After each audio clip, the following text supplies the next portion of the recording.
वक्फ कानून पर आर पार की लड़ाई के बीच आज संविधान निर्माता अंबेडकर की जयंती पर प्रधानमंत्री नरेंद्र मोदी ने विरोधियों पर करारा प्रहार किया।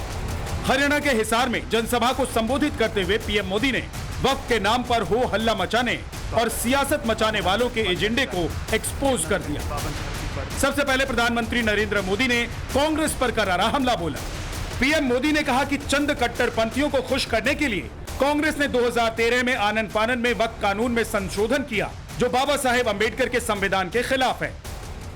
कांग्रेस ने बाबा साहब के विचारों को भी हमेशा के लिए खत्म कर देना चाहा। डॉक्टर अंबेडकर संविधान के संरक्षक थे। कांग्रेस संविधान की भक्षक बन गई है। डॉक्टर अंबेडकर समानता लाना चाहते थे, लेकिन कांग्रेस ने देश में वोट बैंक का वायरस फैला दिया। कांग्रेस की तुष्टीकरण की इस नीति का बहुत बड़ा नुकसान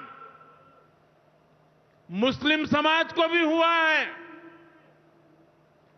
कांग्रेस ने सिर्फ कुछ कट्टरपंथियों को ही खुश किया है। कांग्रेस की इस कुनीति का सबसे बड़ा प्रमाण वक्फ कानून है। चुनाव जीतने के लिए, तुष्टीकरण की राजनीति के लिए, वोट बैंक की राजनीति के लिए 2013 के आखिर में, आखिरी सत्र में कांग्रेस ने इतने सालों तक चल रहे वक्फ के कानून में आनन फानन संशोधन कर दिया ताकि चुनाव में वोट पा सके। वोट बैंक को खुश करने के लिए इस कानून को ऐसा बना दिया कि बाबा साहब आंबेडकर के संविधान की ऐसी की तैसी संविधान से ऊपर कर दिया। ये बाबा साहब का सबसे बड़ा अपमान का काम था। इतना ही नहीं, प्रधानमंत्री ने कांग्रेस से सवाल किया कि अगर कांग्रेस के दिल में मुसलमानों के लिए हमदर्दी है तो फिर कांग्रेस मुसलमान को अध्यक्ष क्यों नहीं बनाती। वोट बैंक के भूखे इन राजनेताओं से कहना चाहता हूं, अगर सच्चे अर्थ से आपके दिल में मुसलमानों के लिए थोड़ी भी हमदर्दी है तो कांग्रेस पार्टी अपने पार्टी के अध्यक्ष मुसलमान को बनाए। क्यों नहीं बनाते भाई? संसद में टिकट देते हैं 50% मुसलमानों को दो, जीत करके आएंगे तो अपनी बात बताएंगे। लेकिन ये नहीं करना है। कांग्रेस में तो कुछ नहीं देना है। देश के नागरिकों के अधिकारों को छीनना और देना, इनकी नीयत किसी का भी भला करने की कभी नहीं रही, मुसलमानों का भला करने की भी नहीं रही। यही कांग्रेस की अच्छी सच्चाई है। वक्फ कानून का विरोध करने वालों पर भी पीएम मोदी ने करारा हमला बोला और कहा कि अगर वक्फ ने आम मुसलमानों का भला किया होता तो मुसलमान नौजवानों को साइकिल का पंचर लगाकर जिंदगी नहीं गुजारनी पड़ती। वक्फ के नाम पर लाखों हेक्टेयर जमीन पूरे देश में है। इस जमीन, इस प्रॉपर्टी से गरीब का, बेसहारा महिलाओं बच्चों का भला होना चाहिए था। और आज ईमानदारी से उसका उपयोग हुआ होता तो मेरे मुसलमान नौजवानों को साइकिल के पंक्चर बना करके जिंदगी नहीं गुजारनी पड़ती। लेकिन इससे मुट्ठी भर भू माफिया का कोई भला हुआ। पसमानदा मुस्लिम इस समाज को कोई फायदा नहीं हुआ। और ये भूमाफिया किसकी जमीन लूट रहे थे? ये दलित की जमीन लूट रहे थे, पिछड़ों की जमीन लूट रहे थे, आदिवासी की जमीन लूट रहे थे, विधवा महिलाओं की संपत्ति लूट रहे थे। सैकड़ों विधवा मुस्लिम महिलाओं ने भारत सरकार को चिट्ठी लिखी, तब जाके कानून की चर्चा आई है। वक्फ कानून में बदलाव के बाद अब ये गरीबों से जो लूटा जा रहा है वो बंद होने वाला है। प्रधानमंत्री मोदी ने साफ साफ कहा कि नए कानून बनने से अब वक्फ बोर्ड आदिवासी की जमीन नहीं हड़प सकता। नरेंद्र मोदी सरकार वक्फ कानून को आम मुसलमानों के लिए फायदे की बात कह रही है, तो दूसरी तरफ वक्फ कानून के नाम पर भड़काने उकसाने का काम जारी है। ओवैसी वक्फ कानून को काला कानून बता रहे हैं, संभल, मथुरा और ज्ञानवापी मस्जिद छीनने का डर फैला रहे हैं। तो जमीयत चीफ मौलाना महमूद मदनी तो सीधे सीधे कुर्बानी देने की बात कर रहे हैं। अब कांग्रेस सांसद इमरान मसूद ने वक्फ कानून को इस्लाम के खिलाफ बता दिया। ये मुसलमान सबसे बड़ा हमला है, ये मुसलमानों पर इतना बड़ा हमला है। और ये बात आपसे इसलिए कह रहा हूं कि आज लड़ाई मुसलमान सिर्फ तुम्हारी नहीं है, ये हमला असल मानों में अगर किसी पर है तो ये असल हमला इस्लाम के ऊपर है। और ये बात आज आपको समझ में आ जानी चाहिए। जिस दिन हम सत्ता में आएंगे 1 घंटे के अंदर इसको उखाड़ के फेंक देंगे। जहां जहां हमारी सरकारें हैं या गैर बीजेपी सरकारें हैं, ये उन स्टेट के अंदर लागू नहीं होगा, चाहे जो कर लीजिए आपसे जो करना।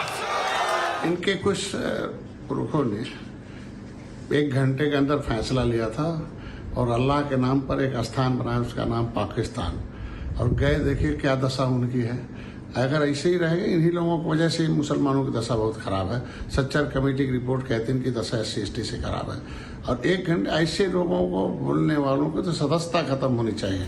अब सवाल है कि क्या संविधान चिल्लाने वाले और संविधान की किताब को जेब में रखने वालों के एजेंडे को अंबेडकर जयंती पर प्रधानमंत्री नरेंद्र मोदी ने एक्सपोज कर दिया। सवाल यह भी कि क्या प्रधानमंत्री ने जो सवाल उठाए उसका विपक्ष के पास कोई जवाब है। सबसे बड़ा सवाल है कि क्या वोट बैंक और तुष्टीकरण की राजनीति के लिए वक्फ कानून का छाती पीट पीट कर विरोध हो रहा है। Bureau report, times now, Navbharat. नया वक्फ कानून लागू हो चुका है, लेकिन अभी भी विरोध और उकसाने का काम जारी है। और इस बीच प्रधानमंत्री नरेंद्र मोदी ने क्या ऐसे लोगों को एक्सपोज कर दिया है जो कट्टरपंथियों के लिए कानून बनाया करते थे, या कट्टरपंथियों के लिए या फिर वोट बैंक के लिए सिर्फ काम किया करते थे। आज इसी पर बात करेंगे। हमारे साथ शिवम त्यागी हैं, बीजेपी के प्रवक्ता अंबर जैदी, सामाजिक कार्यकर्ता, हमारे साथ राजीव रियाज प्रतापगढ़ी, राजनीतिक विश्लेषक, हाजी नाजिम खान, इस्लामिक स्कॉलर हमारे साथ हैं, जगदीश शर्मा कांग्रेस से हमारे साथ हैं, राजकुमार भाटी प्रवक्ता समाजवादी पार्टी से हमारे साथ हैं। आप सभी का बहुत बहुत स्वागत है। लेकिन हाजी नाजिम खान, क्या कट्टरपंथियों के लिए कानून बनाए जाते थे और कट्टरपंथियों को खुश रखना था, इसीलिए 2013 में कांग्रेस सरकार ने वक्फ संशोधन किया? हाँ झा साहब जी, क्या संविधान भी कट्टरपंथी है? क्या संविधान के दायरे में जो कानून बनते हैं क्या वो कट्टरपंथियों के लिए बनते हैं? ये क्या अभी मुल्क के वजीर आजम ने कहा, कांग्रेस के लिए कहा कि अध्यक्ष बना दीजिए, तो देखिए मैं तो देखिए मुल्क के वजीर आजम की बात से बड़ा गदगद हो गया।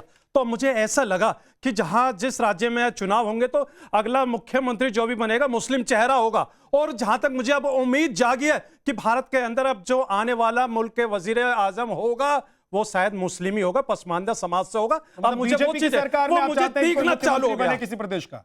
आप कांग्रेस पर आपका भरोसा नहीं है? हाँ सुन लीजिए, मैं तो देखिए संविधान पे भरोसा करता हूँ। और देखिए आज देखिए अंबेडकर जयंती जी भी है, और अंबेडकर जयंती जी पे जिस तरीके से मुल्क के वजीर आजम का बयान है, जिस तरीके से सभा को संबोधित कर रहे हैं, हाजी नाजिम के अंदर बड़ी खुशी की लहर दौड़ रही है। आपको इतनी लहर दौड़ रही है कि चाहते हैं कि अब हमारे कट्टरपंथ की विचारधारा को तो आगे नहीं बढ़ाते हैं, इसलिए प्रधानमंत्री की बातों से आप खुश हुए होंगे। हाँ, नाराजगी नहीं होगी? हाँ बस सुन तो लीजिए झा साहब, मुझे खुशी इसलिए हुई कि आने वाले वक्त में अब जो मुख्यमंत्री होगा वो मुसलमान होगा, और आने वाले वक्त में भारत के बेहतर मुस्तकबिल के लिए अब ये मान के चलिए कि मुल्क का वजीर आजम भी पसमानदा समाज से मुस्लिम ही होगा। ये बात बिल्कुल क्लियर हो गई है। जगदीश शर्मा जी, मुसलमान मुख्यमंत्री होंगे अगली बार जब किसी स्टेट में आपकी सरकार बनेगी? देखिए झा साहब, सबसे पहले तो आज हमारे संविधान रचेता है भीमराव अम्बेडकर जी को यहाँ से नमन। और दूसरी बात, आज मैं शिवम त्यागी जी मुझे बहुत याद आ रहे थे जब किसी डिबेट में बैठते लिखते थे अब की बार 400 पार। 400 पार क्यों? क्योंकि संविधान बदलना है। और आज के दिन हमारे देश के प्रधानमंत्री किस कदर संविधान रचयिता के चरणों में पड़े हैं और हरियाणा में जाकर बोल रहे हैं कि कांग्रेस ने संविधान का अपमान करा।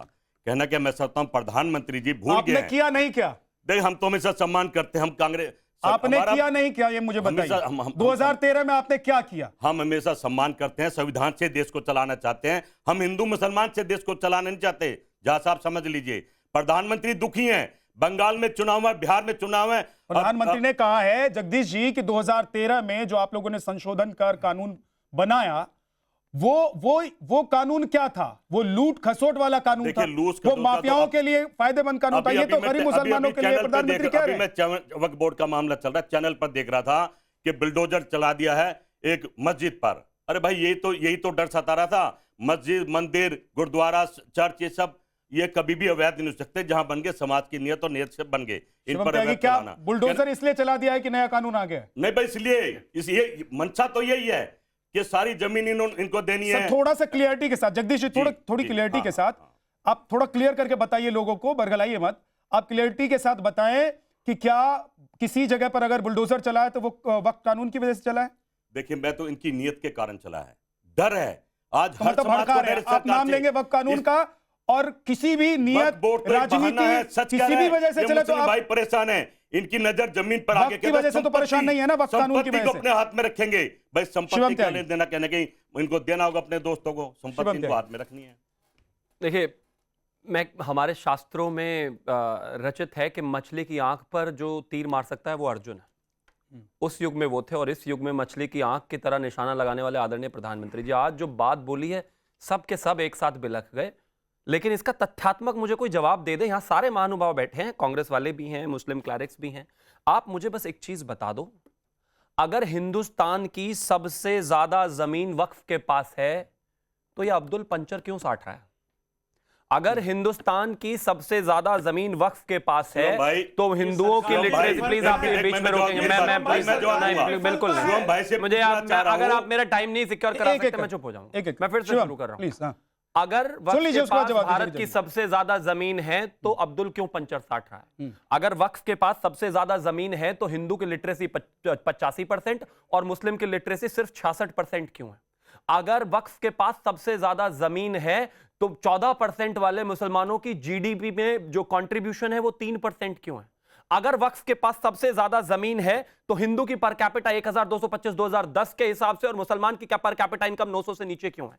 अगर वक्फ के पास सबसे ज्यादा जमीन है तो फिर आप मुझे एक चीज बताइए कि वक्फ की हालात इतने मजबूत होने के बाद भी, और सारी जो पार्टियां एक से बढ़कर एक हैं, आप एंगल देखिए, एक पार्टी कांग्रेस जो मुसलमानों के लिए दिन रात जान देने के लिए तैयार रहती है, लेकिन अब्दुल तब भी पंचर ही लगा रहा है। तेजस्वी यादव ने कहा कि मुसलमानों को अगर कोई छेड़ेगा तो हम उसको छोड़ेंगे नहीं, लेकिन शिवम त्यागी एक सवाल, कमेटी की रिपोर्ट मुसलमानों का, शिवम क्या ये वक्त संशोधित कानून जो आया है सबसे ज्यादा जमीन है आपके पास तो ये क्यों है? मुझे बस इतना जवाब दे दो। शिवम जी, मैं आपसे एक सवाल पूछ रहा हूं कि क्या इस कानून के आने के बाद अब्दुल पंचर नहीं लगाएगा? बिल्कुल स्थिति बेहतर होगी। क्या गरीब मुसलमानों की स्थिति बदल जाएगी? एक सेकंड रुक जाइए जगदीश, रुक जाओ। अंबेडकर जयंती बोलना सीख कर आया करो। बाबा साहब का सम्मान सिर्फ दिखाने भर के लिए नहीं होता। करने लग गए थे आप, रुकिए जरा। और वो पता नहीं अंबेडकर जी और जयंती जी और न जाने क्या क्या कह रहे थे। सम्मान टीवी पर दिखाकर नहीं, दिल में होना चाहिए। शब्द निकलते नहीं इनसे। अब आगे प्लीज रुकिए ना। अब फर्क बताता हूं क्या है। कानून से तो फर्क पड़ेगा ही, हमने फर्क में बदलाव किया है। इस देश की इंडियन आर्म फोर्सेस में 14% के मुसलमानों की सिर्फ 2% रिप्रेजेंटेशन है, यानी कि इंडियन आर्मी और इन सब जगहों पर मात्र 2% मुस्लिम हैं। क्यों? हमने बदलाव क्या किया? अब मैं बताता हूं। आदरणीय प्रधानमंत्री जी जब से आए इस देश में सरकारी नौकरियों में 3% इनका रिप्रेजेंटेशन था, वो बढ़कर 10% हो गया। सच ये है कि कुछ लोग हैं जल्दी से अंबर के पास भी जाएंगे, जल्दी से पैसा खा रहे हैं और अब्दुल को वही दे रहे हैं, उसको ऊपर नहीं आने देते। भाई ने बिल्कुल ठीक कहा कि हमारे प्रधानमंत्री की अर्जुन की आंख की तरह नजर है। बिल्कुल ठीक है, मैं इनकी बात से सहमत हूं, क्योंकि वो देखना चाहते हैं कि माल कहां है और किसको देना है। दूसरा, जब ये बात करा मुसलमान, अभी बता रहा हूं, अब आप सुनिए जरा, आप सुनिए तो थोड़ा धैर्य रखिए। अब सुन लीजिए भाई, सुन लीजिए। अरे 80 करोड़ आदमी जो भूखे मरते थे, अब 140 मरने लग गए हैं। 140 भूखे मर रहे हैं। ये है अर्जुन की आंख, ये है हिंदू। आप हिंदू की बात करते थे, कुंभ में इतने लोग आ गए, क्या सब हिंदुओं को नौकरी दे दी? अभी प्रधानमंत्री बोले, प्रधानमंत्री बोले जाकर कि 20,000 आदमियों को नैब चनी ने नौकरी दे दी, शर्म भी नहीं आई। अरे तुम्हारे 2 करोड़ का क्या रहा, 80 करोड़ आदमी भूखे मारते हैं, नौकरी के दूर की बात है। अब चिंता मुसलमान की कर रहे हैं, अब चिंता मुसलमान की कर रहे हैं, ये किसी का नहीं है, ना हिंदू के ना मुसलमान के, लड़ाई है। आपने बोल लिया, मुझे बताइए कि 1 सेकंड हो गया तो वक्त अभी महाकुंभ का आपने जिक्र किया, पहले महाकुंभ में जितने लोग आते थे वो सरकारें क्या उसको नौकरी देती थी? और मैं बता रहा हूं, राजीव तो कहते थे 144 साल बाद राजकुमार जी, राजकुमार भाटी जी, तो अचानक राजकुमार भाटी जी, पहले महाकुंभ में जितने लोग आते थे क्या उनको समाजवादी पार्टी या दूसरी सरकारें नौकरी दे देती थी? ये तर्क संगत नहीं है क्या? ये तर्क संगत है क्या? नहीं, मेरे ख्याल से विषय पे ही हम रहें तो ज्यादा बढ़िया होगा। आपने माननीय प्रधानमंत्री जी की बाइट सुनवाई और उनसे हमें बड़ा अद्भुत ज्ञान प्राप्त हुआ, और वही बातें शिवम त्यागी ने भी दोहराई अपने उसमें वक्तव्य में, जो प्रधानमंत्री जी लगभग इशारा कर रहे थे, बोल रहे थे। तो हमें ज्ञान ये मिला कि मुसलमानों को पढ़ाने की और उन्हें नौकरी देने की जिम्मेदारी वक्फ बोर्ड की है। मुसलमानों का विकास करने की, उनकी पर कैपिटा इनकम बढ़ाने की जिम्मेदारी वक्फ बोर्ड की है। मुसलमानों को दवाई, शिक्षा, किताब, इलाज, सड़क, बिजली देने की जिम्मेदारी वक्फ बोर्ड की है। ऐसा अद्भुत ज्ञान पहली बार प्राप्त हुआ। और प्रधानमंत्री जी ने जो अपना भाषण दिया है, मुझे तो शर्म आती है कि देश के प्रधानमंत्री इतने हल्के शब्दों का प्रयोग करते हैं। संविधान की ऐसी की तैसी कर दी, संविधान की ऐसी की तैसी कर दी, ये सड़क छाप भाषा है। कोई 8वीं पास आदमी भी ऐसी भाषा नहीं बोलता है। वो भी अगर बड़े पद पे है और किसी अच्छी जगह बोल रहा हो तो थोड़ा शब्द चयन ठीक करता है। अब मैं शिवम त्यागी जी से और बीजेपी के लोगों से पूछना चाहता हूं, कृपया वो ये बता दें, आज ये बड़े संविधान के हमदर्द और बाबा साहब के बड़े पुजारी बन रहे हैं कि 22 दिसंबर 1949 को आरएसएस ने बाबा साहब का पुतला क्यों जलाया था, बाबा साहब के पुतले जगह जगह देश में क्यों जलाए थे। दूसरी बात वो ये बता दें कि जो अभी कह रहे थे कि अभी शिवम त्यागी जी कह रहे थे कि शिक्षा नहीं मिली और ये नौकरियां नहीं मिली, तो जब ओबीसी को या एससी को या अनुसूचित जातियों को आरक्षण, जहां बीजेपी की सरकार है उनके आरक्षण में बेईमानी क्यों हो रही है? उत्तर प्रदेश हाईकोर्ट का दूसरा सवाल हो गया राजकुमार भाटी जी, ये दूसरा सवाल हो गया। नहीं, ये दूसरा सवाल हो गया कि मान लीजिए मैंने कोई काम नहीं किया तो आपने क्यों नहीं किया, ये अलग बात हो गई। लेकिन आपने जो सवाल उठा उस पर जल्दी से जवाब मैं शिवम से लेता हूं, उसके बाद अंबर भी आपको जवाब देना चाहते हैं।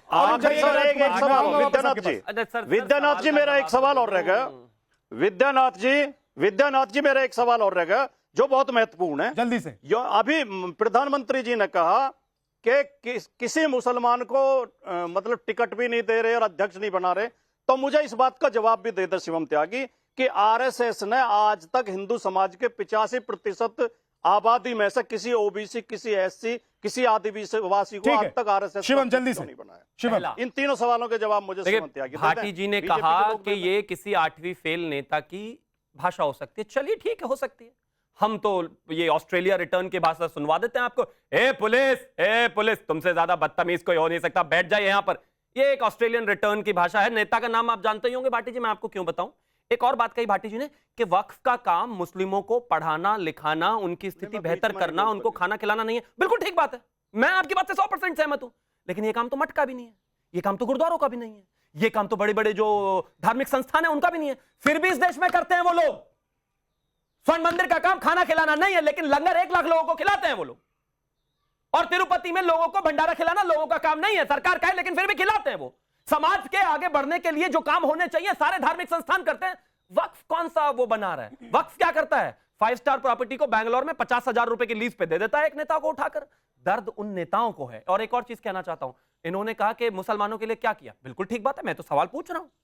ये जो इतने प्रेमी हैं मुसलमानों के, इतने लंबे लंबे साल तक रहे, 70 साल एक सरकार रही, उत्तर प्रदेश में भी सरकार रही, रिजर्वेशन इन प्रमोशन इन्होंने ही हटाया सही में। और तो और दलित जो नौकरी कर चुके थे, जो 3 साल पहले प्रमोट हो गए थे, उस तक को कैंसिल कर दिया इन्होंने। ये दलितों के प्रति आपका सम्मान है। और बाबा साहब की आप बात कर रहे हैं, बाबा साहब की विचारधारा को लेकर आगे जाने वाली बहन कुमारी मायावती के साथ क्या क्या बताने की आवश्यकता ही नहीं है।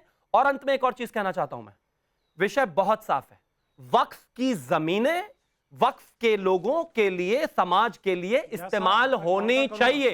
जैसे मंदिर से लेकर तमाम मठ, तमाम गुरुद्वारे समाज के लिए, लोगों के लिए काम करते हैं, ऐसे ही क्या प्रधानमंत्री उनका भी एक जिम्मेदारी बनती है कि वो इस तरह का ऐसे काम लोगों को एक्सपोज कर दिया है, ऐसी पार्टियों, ऐसे नेताओं को एक्सपोज कर दिया है जो वोट बैंक की खातिर कुछ भी कानून बना देते थे, किसी का भी फायदा कर देते थे, किसी का भी नुकसान कर देते थे, और खासतौर से मुसलमानों का नुकसान करते थे। बिल्कुल सवाल तो ये जो आज का हम दौर देख रहे हैं, ये भारतीय राजनीतिक की हम बात करें तो ये एक स्वर्ण दौर चल रहा है, जहां पर अब तक रिवायती तुष्टिकरण होता था, तुष्टिकरण के नाम पर क्या कुछ हमने इस देश में होते हुए नहीं देखा। अब मैं भाटी जी ने जो बात कही कि क्या वक्फ बोर्ड का, जिसको शिवम त्यागी जी भी उस पर बोल चुके, बट मैं उस पर कुछ और भी बोलना चाहती हूँ। इसमें मैं बोलना चाहती हूँ कि अभी भाटी जी ने कहा कि वक्फ बोर्ड का ही काम है मुसलमानों की पर कैपिटा इनकम, उनकी एजुकेशन, हेल्थ केयर, ये वो। उनका पूरा मकसद ये था कि सिर्फ जो वक्फ प्रॉपर्टीज है उसकी जिम्मेदारी है कि मुसलमानों की देख रेख करे।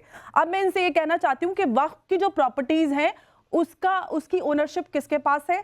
क्या वो देश के रिसोर्सेज नहीं है?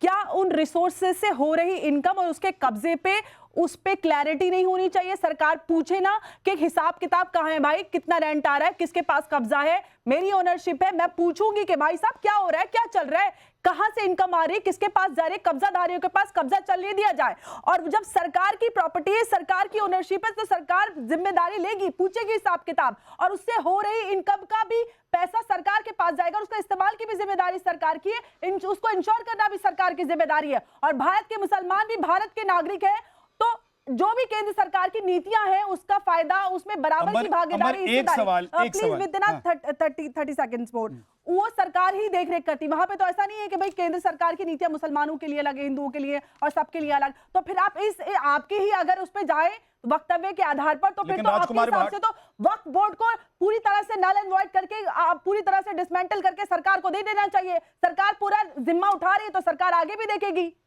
ठीक है, लेकिन एक सवाल ये है कि कैसे मुसलमानों को पहले फायदा नहीं हो रहा था और मुसलमानों को क्या अब फायदा हो रहा है? अंबर ज़ैदी, अब फायदा होगा? देखिए, जो भी मिथ्स और अफवाहें उड़ाई जा रही हैं कि आपकी प्रॉपर्टीज छीन ली जाएंगी, और जो मुसलमान कह रहे हैं कि भाई मस्जिद आपकी छीन ली जाएगी, मैं वही बोल रही हूँ, आपकी कब्रगाह छीन ली जाएगी, मस्जिद कहाँ बनाएंगे, दरगाह दफनाएंगे, ये मुसलमानों के भी कहा जा रहा है कि किसी भी मुसलमान की प्रॉपर्टी छीन ली जाएगी। जबकि सच ये है कि जो वक्फ डिक्लेयर्ड है वही प्रॉपर्टीज पे, जो अगर कहीं पे अवैध कब्जा है, किसी ने कब्जा ले लिया है, मेरे परिवार की हजारों एकड़ जमीन है जो वक्फ है, मेरे परदादा ने उसको औलादुल वक्फ किया था, हमारे पास उसमें से कुछ भी नहीं है, तो ऑफ कोर्स अब मैं अगर उसको उस पे दावा करूंगी, मांगूंगी, तो वो छीनेगी ना उन लोगों से जमीन। तो ये कब्जाधारियों के पास जो जमीनें हैं उनसे लेकर सरकार इंश्योर करेगी, रीवेरीफाई करेगी, उसको डिजिटाइज किया जाएगा। जो 2006 और 8 में यूपीए सरकार के अंदर ही जब सच्चर कमेटी रिपोर्ट आई थी, उसमें ही ये सारे सुझाव दिए गए थे, तो उस समय ये सुझाव सही थे। 2013 में और 1995 में कोई संशोधन होता है तो वो ठीक है, आज अगर 2025 में आते आते वो असंवैधानिक हो जाता है। ये है इनका दोगलापन। राजीव व्यास जी, क्या 2013 वाला संशोधन ठीक था या अभी वाला कानून ठीक? नहीं, संशोधन की इसमें जरूरत नहीं थी। सबसे ज्यादा जो पेट दर्द हो रहा है भारतीय जनता पार्टी के पेट में, वो इसलिए कि एक मुस्लिम बॉडी के पास 9.4 लाख एकड़। एक बात बताइए राजीव रियाज भाई, एक चीज बताइए, सरकार की एक सेकंड, बीजेपी के पेट में दर्द क्यों होगा? बीजेपी के पास तो पहले भी वक्फ की संपत्ति नहीं थी। पेट में दर्द तो उन लोगों के होगा ना जो अवैध रूप से, मनमानी तरीके से किसी भी जमीन पर, और मुसलमानों की जमीन पर, विधवाओं की जमीन पर कब्जा कर लेते थे, जिसका फायदा मुसलमानों को होना चाहिए था, नहीं हो रहा था। इसमें प्रधानमंत्री गलत कह रहे हैं क्या? इस अमेंडमेंट की जरूरत नहीं थी, मामूली कानूनों से इसको ठीक किया जा सकता था। अमेंडमेंट का मतलब यह है कि जो अब ये पूरी बॉल जो है मजिस्ट्रेट और कमिश्नर के हाथ में चली गई, तो क्या दिक्कत? इस हद तक ये तो संविधान में है ना, तो संवैधानिक तरीका है। बोलने दीजिए, असंवैधानिक साहब मुझे बोलने दीजिए, सबको बोलने दिया आपने। हमारे भाई शिवम त्यागी साहब तमाम डाटा दे रहे थे, मुसलमानों की हालत आर्थिक मोर्चे पर इतनी कमजोर है, शैक्षणिक मोर्चे पर इतनी कमजोर है। तो मैं बता दूं कि 1% जनता के पास हिंदुस्तान का 40% वेल्थ है, 10% लोगों के पास 70% वेल्थ है इस कंट्री का।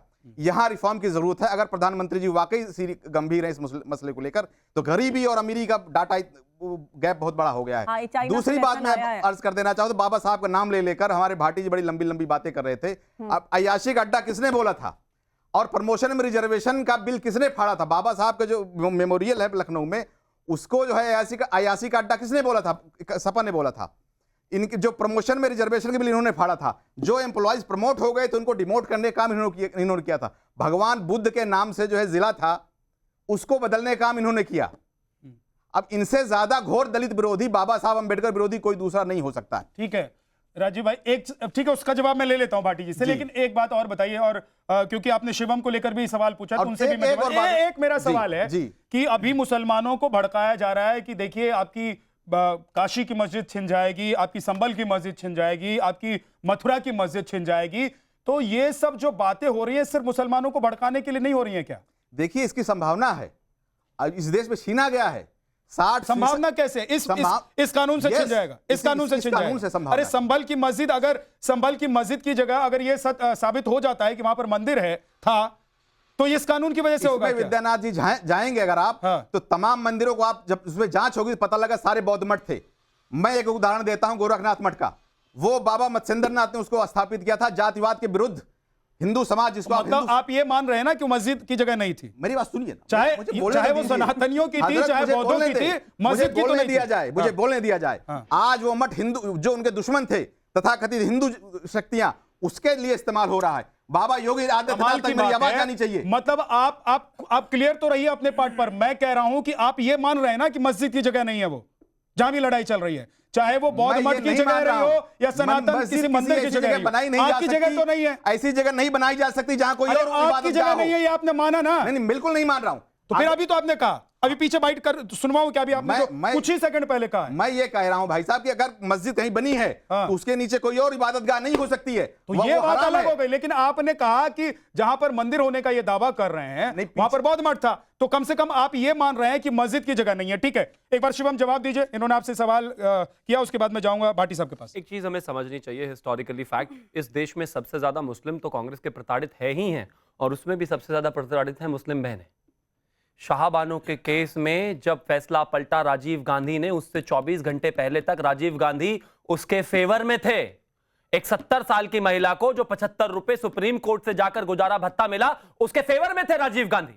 लेकिन जैसे ही मामला पास हुआ, कुछ मौलाना पहुंच गए प्रधानमंत्री के पास और उन्होंने अगले दिन आकर बिल लाकर पलट दिया। ये सीधी रीढ़ वाले प्रधानमंत्री हैं, कुछ नहीं होने वाला। इस तरह की बातें किसी को भी अगर करनी है तो गलत है। हमने बदलाव किया और हम बता रहे हैं। और एक और चीज इन्होंने कही कि वो तो कोई भी मस्जिद जो है मंदिर के ऊपर हो ही नहीं सकती। चलो भैया, मैं आपका नाम सुप्रीम कोर्ट रख देता हूं, ठीक रहेगा?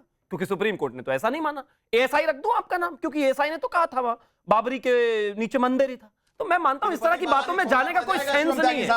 जिस दिन एएसआई के कुछ बन जाओगे, चिल्लाना नहीं है, चिल्लाना अपने भी। ये देखिए कितना चिल्लाना हो। कोर्ट ने नहीं माना कि बाबरी मस्जिद के नीचे मंदिर है। आप जज लगे हो सुप्रीम कोर्ट के?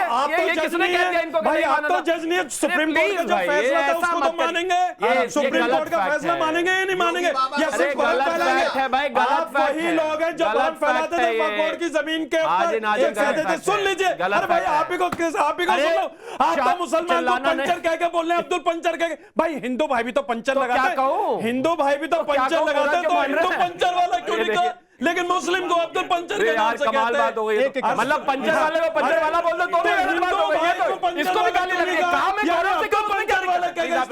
और दूसरी बात सुन लीजिए, हाजी नसीम वो तो अच्छी बात कह रहे हैं ना। अरे वो कह रहे हैं कि प्रोग्रेस नहीं हुआ। अरे सुनिए ना, प्रधानमंत्री ने आज ऐसा नहीं कहा ना कि पंचर वाले को पंचर वाला रखना है। उन्होंने कहा कि पंचर क्यों लगा रहे हो भाई? पंचर क्यों लगा रहे हो? अभी 70 साल में आपको डॉक्टर इंजीनियर बनना चाहिए, आप पंचर लगा रहे हैं। एक और फैक्ट है, वक्फ में 40,000 केस पड़े हुए हैं जो डिस्प्यूट में, उसमें से 10,000 केस भी अब्दुल के ही हैं।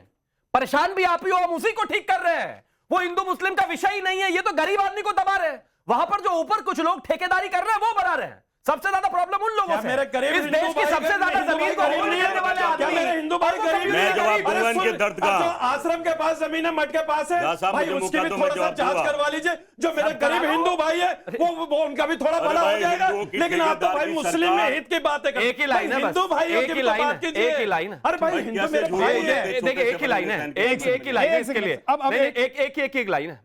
आप जो ये बार बार खोदने की बात कर रहे हैं ना, मेरी बारी है। जहां खुदा है वहीं भगवान है। भाई शिवम भाई कहां खुदा है? अरे भाई मेरी बात चारों तरफ। देखिए स्टूडियो में सब लोग इससे एक दूसरे के ऊपर मत बोलिए। एक दूसरे को देखिए शिवम भाई, पता नहीं किस तरह से आप ऐसे झूठ बोल रहे हो। तो हमारे देश का प्रधानमंत्री जब आया था ना, हिंदुओं का बड़ा ठेकेदार था। और मैं समझता हूं अभी आप जो कह रहे थे कि हिंदू पेंशन नहीं लगाते, सच में आप झूठ बोल रहे, नहीं लगाते। करोड़पति हो गए, जहाजों में घूम रहे हैं, बड़ी बड़ी गाड़ियां लेके हिंदू घूम रहे हैं। अब मोदी जी को मुसलमानों की चिंता होगी क्योंकि भारत के प्रधानमंत्री हैं। जगदीश जी, कहने का मतलब ये है तो राहुल गांधी कौन सा टूटी हुई साइकिल से चल रहे हैं? राहुल गांधी राजा है इस देश का, देश बनाया। अच्छा, राहुल गांधी भिखारी भीख नहीं मांगता था, राहुल गांधी राजा भीख नहीं मांगता था, चाय नहीं बेचता था। मेरा नेता राजा है देश का, देश। अरे भिखारी तो नहीं था, भिखारी तो नहीं था, जेल में भीख तो नहीं मांगता था, चाय तो नहीं बेचता था। प्रधानमंत्री चाय बेचने वाला देश, हमारे प्रधानमंत्री चाय बेचते थे, इस देश में बहुत सारे लोग चाय बेचते हैं, ये अच्छी बात है। एक नकली लेकिन वो राजा नहीं है, लड़ाई वो राजा नहीं है, वो हारा मेरा आदमी नेता है। राजा था, मेरे देश की जनता से प्यार करता था। आज का राजा जो भीख मांगता था, जो चाय बेचता था, पूरी जनता से भीख मंगवाती। इस देश के ज्यादातर लोग चाय बेचते हैं, तो क्या दिक्कत है भाई? अरे पढ़ा लिखा लेते, कुछ पढ़ा लिखा लेते, कुछ देश का भला हो जाता। मुसलमानों को छोड़ दीजिए, दलितों और पिछड़ों को बता दीजिए कब आरएसएस का प्रमुख बना आपने राजीव रियाज, आपने जो सवाल उठाया था समाजवादी पार्टी के नेता से मैं जवाब ले लेता हूं। भाटी साहब जवाब दीजिए। एक और बात है, आज जो है अंबेडकर जयंती के जुलूस पे समाजवादी पार्टी के समर्थक जो उनका वोट बैंक है, उस जाति के लोगों ने गोली चलाई है, शायद एक मौत भी हो गई है यहाँ क्या कहते हैं पश्चिमी यूपी में। भाटी साहब उन पर बुलडोजर कब चलेगा? देखिए राजीव जी आपके चैनल पे बैठ के लगातार दुष्प्रचार कर रहे हैं, झूठ बोल रहे हैं और अफवाह उड़ा रहे हैं। पहली बात, इन्होंने कहा कि गौतम बुद्ध के नाम से जिला था वो समाप्त कर दिया। महामायानगर, जहां स्टूडियो में बैठ के आप डिबेट कर रहे हैं, ये स्टूडियो महामायानगर। एक मिनट आप बोलना कंप्लीट कर लेंगे, उसके बाद नहीं बोला एक शब्द भी आपके बीच में, प्लीज बोलिए। नहीं, मैं एक शब्द भी नहीं बोला आपके बीच में। आप झूठ बोल रहे थे, इसके बावजूद भी मैं नहीं बोला, क्योंकि एक मर्यादा होती है कि अपनी अपनी बारी पर बोलना चाहिए। जिस जगह डिबेट कर रहे हैं आप बैठ के, जिला गौतम बुद्ध नगर है, किसी ने खत्म नहीं किया, आज भी कायम है। दूसरी बात, अभी इन्होंने कई समाजवादी पार्टी के लोगों ने कहीं बाबा साहब के उस पर हमला कर दिया, ये महा झूठ है, महा अफवाह है। समाजवादी पार्टी ने पूरे उत्तर प्रदेश में 75 जिलों में हर जिला मुख्यालय पर शानदार तरीके से बाबा साहब की जयंती मनाई है और 7 दिन से मना रहे हैं, पूरा सप्ताह मनाया है। 6 तारीख से और इसे 8 तारीख से और 14 तारीख तक पूरा सप्ताह बाबा साहब के नाम मनाया है। समाजवादी पार्टी बाबा साहब के विचारों में, बाबा साहब के संविधान में पूरा विश्वास करती है। लेकिन विद्यानाथ झा जी, एक बात मैं आपसे जरूर कहना चाहूंगा कि आपके शो में जितना समय आपने सारे पैनलिस्ट को दिया है, उतना अकेले बीजेपी के प्रवक्ता को दिया है। इस तरह का डिसबैलेंस ना किया करें, इससे आपके चैनल की छवि खराब होगी। और मैं चैनल के जिम्मेदार लोगों से भी ये कहूंगा कि वो इसकी समीक्षा करें। एक सेकंड रुकिए, देखिए आपने एक सवाल मुझ पे उठाया, उसका जवाब मैं देता हूं, फिर आप कंटिन्यू कीजिएगा क्योंकि आपने सवाल नहीं दिया। एक सेकंड रुक जाइए। शिवम त्यागी बीजेपी, अंबर जैदी सोशल एक्टिविस्ट, दोनों मेरे राइट में है। राजीव रियाज, हाजी नजीम, जगदीश शर्मा, राजकुमार भाटी, ये सब मेरे लेफ्ट में है या फिर आप बाहर बैठे हुए हैं। आप चारों लोग एक साथ हैं और ये 2 लोग हैं। अगर 5-5 मिनट में इनको दूंगा तो भी आप लोगों को ज्यादा टाइम मिल जाएगा। प्लीज बोलिए। आप गलत सफाई दे रहे हैं। आप देखिए, भाटी साहब आप सीनियर नेता हैं, अच्छे वक्त हैं, आप इस तरीके से रोना मत रोइए। आपको पता है कि 2 लाइन में भी अपनी बात कही जा सकती है और 10 मिनट बोलकर भी कोई अपनी बात नहीं कह पाता है। अब बोलिए। नहीं, देखिए आप नाराज होते हैं, जब आपके ऊपर उंगली उठती है तो नाराज होते हैं, लेकिन ऐसा काम करते क्यों? उंगली उठाने का मौका लगे। आप इस शो की रिकॉर्डिंग देखना, अगर मैं झूठ बोल रहा हूं, देखिए आप मेरे कान पकड़ना, मुझे कोई एतराज नहीं है। जितना सारे पैनलिस्ट बोल रहे हैं, सही बात उतना अकेले बीजेपी प्रवक्ता को टाइम दिया आपने। इस बात का एक ही जवाब है भाटी जी, मैं सही बात में तो इंडिया अलायंस का आप जो है डिंडोरा पीट रहे थे। कौन जवाब ले रहा है? एडिटर हैं, अलायंस वाले 5 वर्ष से टाइम्स नाउ के एडिटर हैं, आपसे कौन जवाब ले रहा है? नहीं, मैं दे रहा हूं, क्योंकि मेरे समय पर सवाल उठाना। अरे क्यों चिल्लाए जा रहे हो, चिल्लाए जा रहे हो, वैसे बेवजह चिल्लाए जा रहे हो यार। वक्त खराब हो रहा है, बेवजह चिल्लाए जा रहे हो। भाटी साहब कंप्लीट कीजिए, आगे बढ़िए। ये गलतफहमी बता रहे हैं, चिल्लाना नहीं है। संविधान पर आइए, वक्त बोर्ड पर आइए। राजीव भाटी जी, तो आपसे कौन सवाल कर रहा है? आप क्यों जवाब दे रहे हो? क्योंकि समय के मेरी बात है। आप 5 हैं, मैं अकेला हूं भाई, तो मुझे समय चाहिए। भाटी साहब बोलिए। चुनाव लड़ेंगे साथ, डिबेट में आते ही अलग-अलग हो जाएंगे, ऐसे नहीं चल सकता। नहीं, मुझे बोलना केवल इतना है। देखिए, अंबर जैदी जी ने कहा, खुद कहा अंबर जैदी जी ने कि वक्फ ने जो अवैध जमीनें कब्जा हुई हैं वो छिनेंगी उनसे, और बीजेपी के सारे समर्थक, सारे प्रवक्ता ये कह रहे हैं वक्फ जहां उंगली रख देता वहीं जमीनों पर कब्जे हो जाते हैं, इनके अवैध कब्जे हटाए जाएं। तो यानी वक्फ से जमीनें छिनेंगी उनको। ऑफ कोर्स मैंने ऐसा बिल्कुल यार, एक तो ये समस्या इन लोगों में धैर्य तो होता नहीं, समर्थन करने तो चले आते हैं। ठीक, बोलिए बोलिए राजकुमार जी बोलिए। देखिए, आप अगर अंबर जैदी जी ने ये शब्द कहे थे, नहीं कहे थे कि इनके पिताजी ने जमीन दी थी, वो इनके पास नहीं है, अब वो छिनेगी वक्त से। जब वक्त से जमीनें छिनेंगी तो उसकी आय कैसे बढ़ जाएगी? इसका मतलब आपकी नीयत खराब है, आप खुद कह रहे हैं, आप। थोड़ा सा मुझे लग रहा है कि बाहर बैठे हुए हैं, या तो आप जानबूझ के कर रहे हैं भाटी साहब, या तो आप बिल्कुल गलत बोल रहे हैं। मैंने बोला कि जो वक्फ की हुई हमारी प्रॉपर्टी थी, जिन लोगों ने उस पर कब्जा किया हुआ है, वो आम लोगों के पास है, हमारे रिश्तेदारों के पास है। तो जब हम उनसे वापस लेंगे, कब्जा वापस लेंगे, तो ऑफकोर्स वो वक्फ के पास आएगी, हमारे पास आएगी, उसका मैनेजमेंट हमारे पास आएगा। मैंने नहीं किया कि जो वक्फ के पास है उसको हम छीन लेंगे, वो तो हो ही नहीं सकता है। आप कैसी बात कर रहे हैं? हो गया है वो तो वापस आ ही नहीं सकता ना। बोलिए।